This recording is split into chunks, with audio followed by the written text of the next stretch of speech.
What do you know about the origin and roots of the Igbos from Israel? Answer. I must begin with the history of the other tripod nationalities that makes up Nigeria. First, the history of the Yorubas could be traced to the great king Oduduwa. Oduduwa was the founder of Ile-Ife, who begot the entire Yoruba nation. The Oni of Ife sits on that throne till date. The second in this order is the Fulani of Nigeria, known as the warriors and shepherds. The Fulani could trace their ancestry to a man known as Shehu Usman Danfodio. Danfodio has 7 sons who begot the 7 core northern states. The Igbos must listen carefully in order for us to trace our ancestry from where it comes. In the words of Marcus Garvey, a famous philosopher, he said that any man without the knowledge of his history and roots is like a tree without the necessary taproot. And so it is that the origin and roots of the Igbos could be traced to Israel, home of Jacob. Jacob was the father of Israel, who had 12 sons, namely Reuben and Simeon, Levi and Judah, Dan and Naphtali, Gad and Asher, Issachar and Zebulun, Joseph and Benjamin, written in Genesis chapter 29, verses 30. The 12 sons of Jacob later became the forebearers of the 12 tribes of Israel. Gad in this order was the 7th son of Jacob, who has 7 sons, namely Ziphon and Hagi, Shuni and Isbon, Eri, Arodi, and Areh. Go to Genesis chapter 46, verses 16. Eri, together with his 2 younger brothers, Arodi and Aleri, later became the 3 ancestors of the Igbos. Another question, sir. Can you explain why the 3 ancestors of the Igbos migrated to this place known as Eastern Nigeria, and in what year? Yes, I can explain. Sometime in the Middle Eastern countries, famine struck for about 7 years, and the surrounding neighboring countries were forced by hunger to sojourn in Egypt.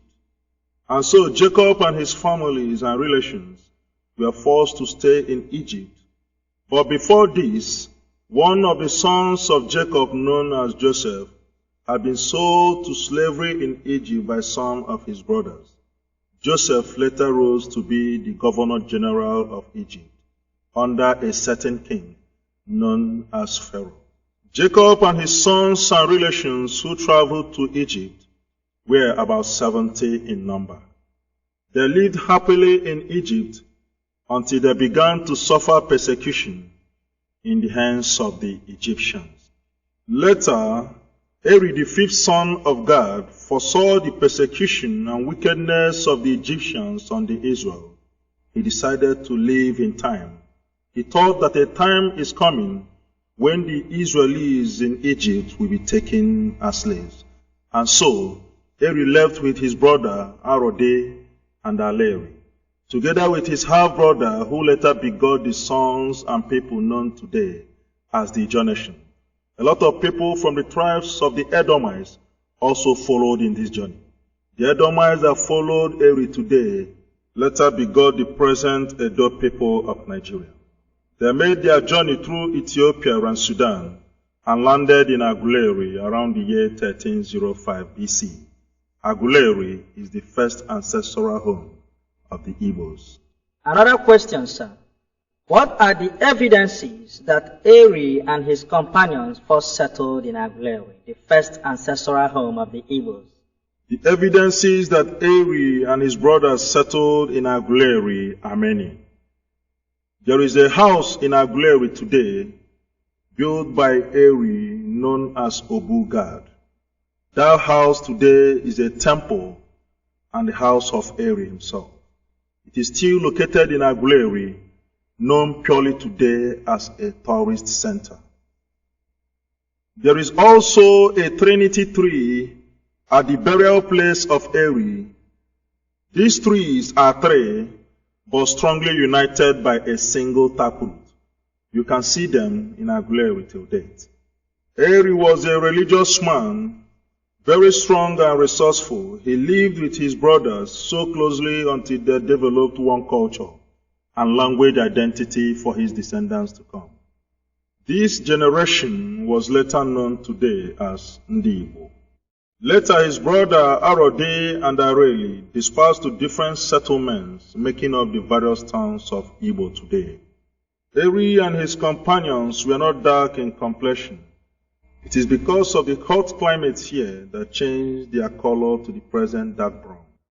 Another question, sir. Can you point to us, sir, some of the descendants of Eri today? Answer. Eri, the first father of the Igbos, has about 5 sons, namely Agolo. Agolo was the ancestor of the people known today as Aguleri.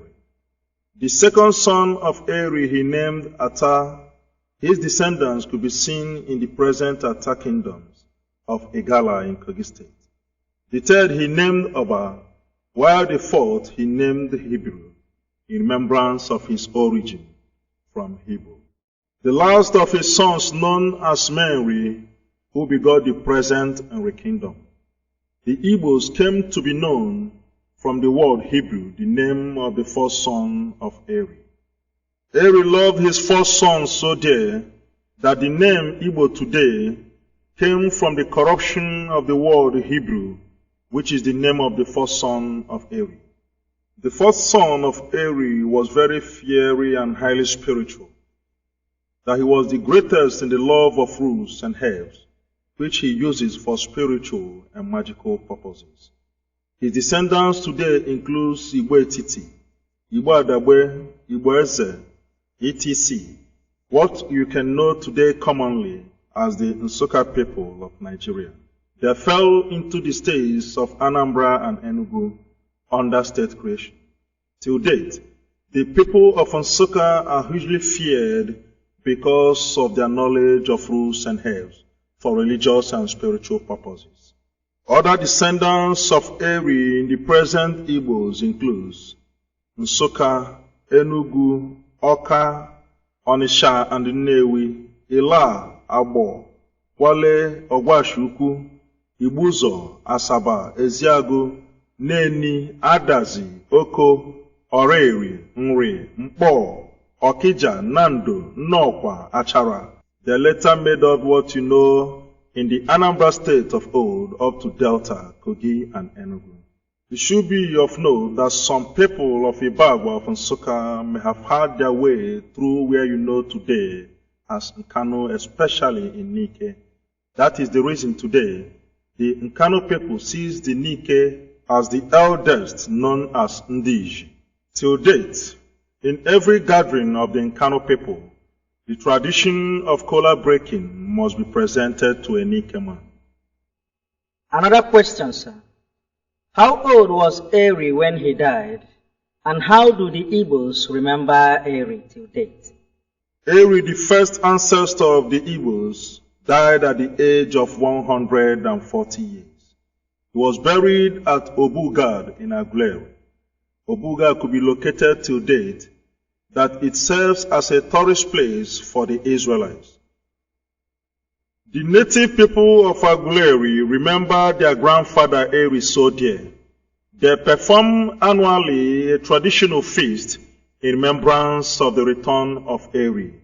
The Igbos, while describing a very long time ago, used to say Mberi or Erimbe, meaning long time ago. Aguleri is the ancient Edo kingdom, narrated in some of our Igbo folk tales of old. Another question, sir. How true is it that Eri was a man of wealth and means? Answer. Eri was wealthy and resourceful, almost like his great-grandfather Abraham. The wealthiness of Eri could be seen today in his descendants, that the Anambra people of Nigeria was home to the wealthiest citizens in Nigeria and beyond. Sir Louis Odumegwu Ojukwu was the first African to be a millionaire. Another question, sir. Can you also tell us something about Arodi, the younger brother to Eri, and where can we locate his descendants? Answer. Arodi was the immediate younger brother to Eri, as recorded in Genesis chapter 46, verses 16. Having lived together with his brothers, later dispersed to begot the present Arochukwu kingdom. Arodi was as industrious as ever and naturally blessed with the gifts of arts and craft. This could be shown in some of his descendants, the Abangwa people of Aba, that they were the first industrialized developed part of Nigeria and known till date as the Japan of Nigeria. The Arochukwu was famous for commerce and trading and hugely linked to the slave trade. His descendants include Nembe, Ngwa, Abakiliki, Ogoni, Afikpo, Aro Ekotekpene of Akwa Ibom, Aro Echie in River State, Aro Ndizogwe in Imo State. The people of Arochukwu could be seen virtually beyond Nigeria due largely to slave trade. They had their people around America and Europe, most especially places like Cuba, where you have the Ogologal or annual festival of Cuba. Another question, sir. What can you tell us about the last son of God known as Areli? Answer. Areli was the last son of God and one of the ancestors of the Igbos. Go to Genesis chapter 46, verses 16. He was known to be the wisest of all. He was a man of natural wisdom and preservation. The native tongue of his descendants is today accepted academically as the central Igbo language. The descendants of Areli includes Oweri, Umuahia, Diobu, what you know as Porakot, Okigwe, Olu, Nkwere, Mbano, Elele, Mbaise, etc. They fall within the states of Imo and Porakot. The wisdom of Areli was demonstrated and seen in one of his descendants known as Olauda Ekwano, who was a victim of slave trade to Britain. He was the first slave in history ever to buy his freedom with his money at the age of his early 20s. Olauda Ekwano hails from Ekwano in the present Umuahia. He was the founder of the first British black political movement. He fought for the liberation of the slaves everywhere around Europe, that he liberated the slaves in Britain and settled them in the present Sierra Leone. He gave them a capital known as Freetown. His other name could be known as Gustavus Vassa. Another question, sir. Who was the first man in history ever to write in his book that the Igbos were descendants of Israel? Answer. The first man in history ever to write that the Igbos are descendants of Israel, his name is known as Olauda Ekwano, otherwise known as Gustavus Vassa. He was a slave in Britain who later liberated other slaves and settled them in Sierra Leone. He founded the capital known as Freetown. Olauda wrote about his slave experiences in his book and autobiography known as The Interesting Narratives of Olauda Ekwano, written around 1789. He traced his origin to Ekwano somewhere in Africa. The said Ekwano is located in Umuahia till date. He was the first man in history ever to write in his first chapter of his book since the 17th century that the Igbos are descendants of Israel. Gustavus Vassa, otherwise known as Olauda Ekwano, was sold at the age of 11 years, and he was the first slave in Britain ever to buy his freedom with his money at a cost of 40 pounds. Another question. What form of leadership system do the Igbos practice in the olden days? Answer.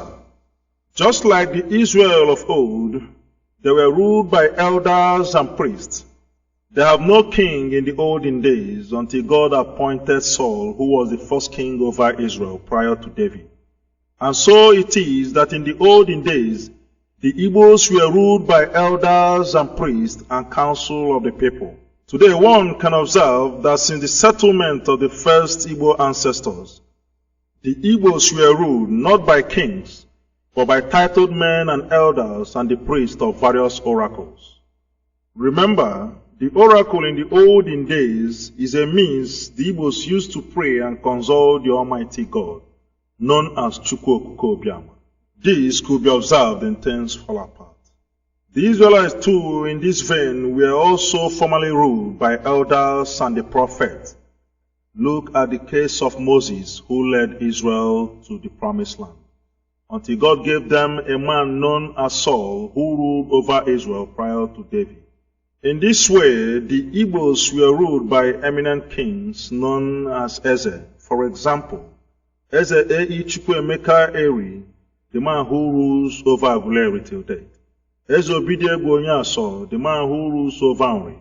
Obi of Onisha, Ata of Igala, Jajar of Opobo, Eze Oyamaneke of Udi, Eze Wiboko of Afikpo, Chief Joseph Wobodo, who ruled over the towns of Akbugo and their younger brother community, Abani, located in Nkanu today. It should be noted here that Eze Oyamaneke of Udi was the famous absolute king who ruled over Wawa kingdoms up to Afikpo and Abakaliki. He founded the Wawa capital, otherwise known as Enugu, and the mines in Udi was named after him. One of his sons, known as Justice Dadi Charles Oyama, later became the first Nigerian to be appointed a judge in the International Court of Justice, Netherlands. The next question. What little knowledge can you dish out to us about King Jaja of Opobo? Answer.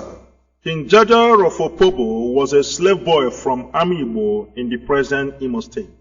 He was sold to slavery at the age of 12 years, around the year 1821. He died in 1891. He was the founder of Opobo Kingdom and the first African to export palm oil to Liverpool, England. His native village was Umujuroha in Amaibo. He fought against the colonial rule and thus was killed in the process in the year 1891. Another question, sir. How peaceful was our native society, the Igbos, prior to the arrival of the European powers around the 14th to the 19th century? And how were we affected adversely by the slave trade? Answer. The Igbos existed peacefully until the coming of the Europeans around the 16th to the 19th century. The Europeans changed the course of everything, ranging from politics to slavery to a new religion. And so it was that the slavery which occurred in Nigeria around the 15th to the 19th century claimed more than 1.7 million Igbo Jews, ranging from Calabar slave depot to the place we know today as Badagry. Slaves from many tribes in Nigeria were sold to the waiting hands of the Portuguese slave merchants, who export them to Europe and America. An unsuspecting innocent victim was taken forcefully against his will and shipped to either Calabar or Badagry, the land of no return, wherein the journey begins heading to western destinations. The slaves of Igbo origin were the hottest in demand anywhere in Nigeria, especially Calabar and Badagry, that the Europeans have to ascertain the nativity of his would-be victim with a question to the local merchants, Oyibo, Oyibo, meaning, is he, she, a slave of Igbo origin? They quickly pay in high price for the Igbo slaves, and in this way, the traders came to be referring to the white men as Oyibo people, because of that very question at Badagry and Calabar slave depot. All over Africa, the white men came to be known today as Oyibo, while the Igbos called them Ndi Oyibo. Another question, sir. Can you point to one or two families or nations in the world where the Igbos were sold as slaves? Answer. The Igbos were virtually sold to all the nations of Europe and America as slaves because of their brilliance and strength. This high crave and demand for slaves of Igbo origin might have been how the grandfathers of Martin Luther Jr. Michael Jackson and Winfrey Oprah were sold to America as slaves. Also, the people of Haiti, home to Wyclef Jean, could also trace their roots through the slave trade to the Igbo extraction. They had the same culture and tradition with the Igbos that they attend to their visitors first with kola nut and prayers, just like the Igbos do till date. The woman you know in America as Oprah Winfrey is the richest black woman on earth, believed to have hailed from Liberia. Remember, Liberians were made up of hugely slaves deported from America into a place known as Liberated Area, otherwise called Liberia today. The name Oprah, as pronounced by Americans today after the woman known as Winfrey Oprah, is also a name among the Igbos pronounced Opara or Opara, meaning the first son of a family. Remember, Winfrey Oprah is the world's richest black woman. There was a time in history when the slaves of Igbo origin in America gathered to drown themselves in a sea known today as Igbo Landing in America. Another question, sir. How has the coming of European powers affected Nigeria as a nation? Answer. The coming to Nigeria of the Portuguese slave masters has altered a lot of things for our dear country Nigeria. For example, Nigeria's largest city known as Lagos was formerly called as Eko, but was named Lagos in the year 1472 by Ruiz de Sequeira, a Portuguese slave merchant. Lagos is also the name of the oldest slave city in the world, known as Lagos City of Portugal, which have existed more than 2,000 years. Our own Lagos was adopted by the British colonial government in the year 1914 as our capital city, marking the amalgamation of Nigeria. Lagos, otherwise known as Center of Excellence, has since existed as the capital of Nigeria until 1991, when our loving and able President, General Ibrahim Badamasi Babangida, moved the capital from Lagos to Abuja. The colonial powers ushered in a new government with all intent and purposes to exploit Africa. Remember, the Europeans divided Africans among themselves in the Berlin Conference of 1885. In this conference, West Africa as a whole was handed over and given to Britain as our own share and property in the world. Our dear country Nigeria falls under this piece of cake for British exploit till date. This attitude gave birth to what you know as colonialization. Another question. Who was the lady that gave the name Nigeria, and what did she have in mind when she pronounced Nigeria to his boyfriend, Lord Lugard? Answer. The name Nigeria was believed to have been named to her by the girlfriend of Lord Lugard, known as Flora Shaw. The Nigerian people till date erroneously holds the belief that the name was gotten from the Niger River, but it is false. Actually, nigger as a word was used by Flora Shaw upon her visit to Lord Lugard, the Governor General of Nigeria. I must bring to you that nigger is an European way of showing disgust or ridicule to blacks, which to them could otherwise mean monkey or blacks. And so it was that around 1960 to 1963, our eminent fathers, such as Dr. Nnamdi Azikiwe, Obafemi Awolowo, Tafa Balewa, and a host of others, stood their ground and fought for the independence of our dear country, Nigeria. Again, sir, as a historian, how do you think Nigeria's independence then affected the Igbo people, otherwise known as Jews? Answer. The independence of Nigeria, which was later followed by a lot of crises, had affected the Igbos adversely.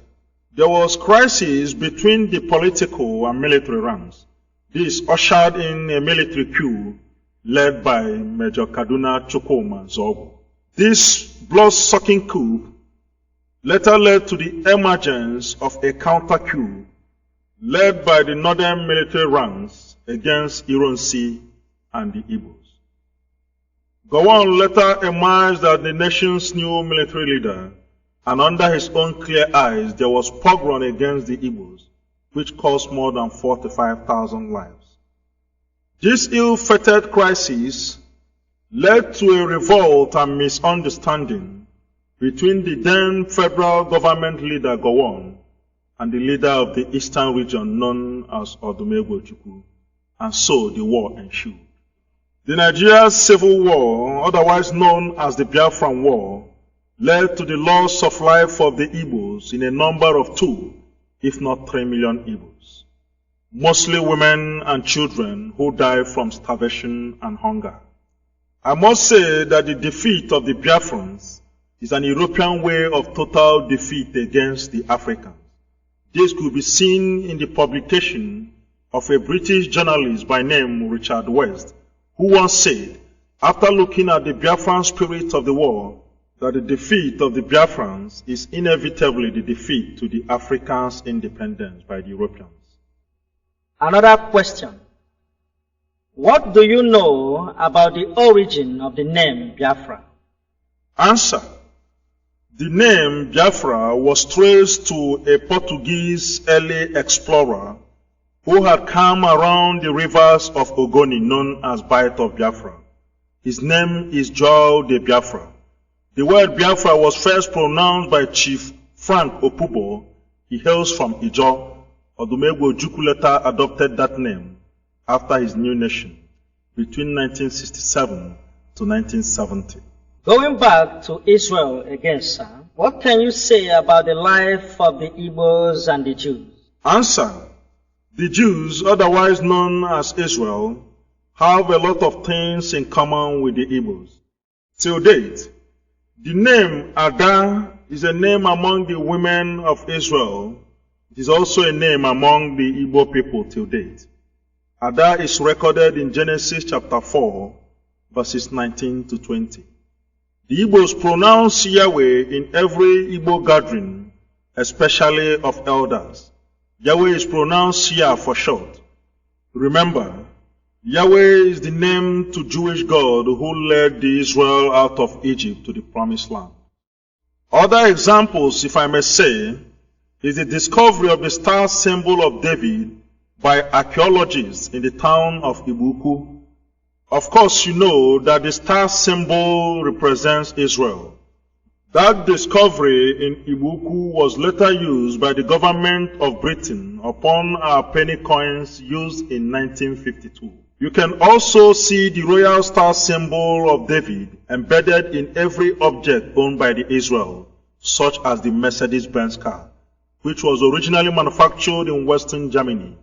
Till date, the symbol of the star symbol of David is enclosed in every face of the Mercedes. The Igbos and the Jews have the same culture of carrying home their dead ones, recorded in Genesis chapter 49, verses 29 to 50, even in our Exodus chapter 13. For a careful look about the understanding of the nation of Israel to the Igbos could be seen in one of the publications of a leading newspaper in Israel called Haaretz Magazine, when on 12th October 2005, it declared that the Igbos are Israel through God. An Israeli ambassador to Nigeria has confirmed this. His name, known as Noah Kaz, he said that I am sure the Igbos are descendants of Jews. This report could be seen in our Daily Sun newspaper of March 28, 2004. The early missionaries are aware that the Igbos are descendants of Israel, but they were under strict warning to keep the secret by their leaders from Europe, for fear of losing the Igbos to Judaism, the religion of their forefathers Israel. The second to the last question, sir. As an oracle of history, sir, can you remember the native currency used by the ancient Igbos of old for commerce and trade, and what history can you attach to it? Yes, I can remember. The native money used by the Igbos of old was known as Ego Ayoro, or what you can know as cowries. Cowries, otherwise known as Ego Ayoro, was gotten in quantity in a community known as Okpogo. Okpogo is a community located in the present Eziagu. Later, all over Igbos, cowries known as Egayoro later came to be known as Okpogo till date, after Okpogo community in Eziagu. The last question, sir. Do you think that apart from the slavery of Africans to Europe, that there are no such thing as slavery today? Answer. Apart from the slavery of Africans to Europe of old, I also think that today slavery has just begun. What we have today is official and political slavery within the continent of Africa. All over Africa, if I may say, there is official and political corruption. This could be seen among our leaders. In our own case, the Nigerians, we see the failure of every system, ranging from our educational system to the failure or inadequacy of power. Even our hospitals, a lot of things to be mentioned. Only the privileged few in Nigeria are rich because they soiled their hands in the wealth of many. Sanusi Lamido Sanusi, the governor of Nigeria's Apex Bank, once said that Nigeria loses more than 25% of her annual budget as the cost of the running of our legislative chambers. What then is left for the poor? There is monumental and heavy looting of the resources of the people, ranging from the local government system up to the federal. The poor are only left to perish and languish. And this has given cause to what you know today as violence and robbery. The failure of Nigerian government to recognize the importance of education in northern Nigeria may have given rise to terrorism of our youth, what you know today as Boko Haram. Why not give us a better education instead of going to Ghana for our universities, even in Europe? Why not give us electricity so that we can develop our industries? Why not give us healthcare system so that our people will stop? Why not give us agriculture and infrastructure so that there will be a better life for our people? Unless the government of Nigeria wakes up to its true meaning and leadership.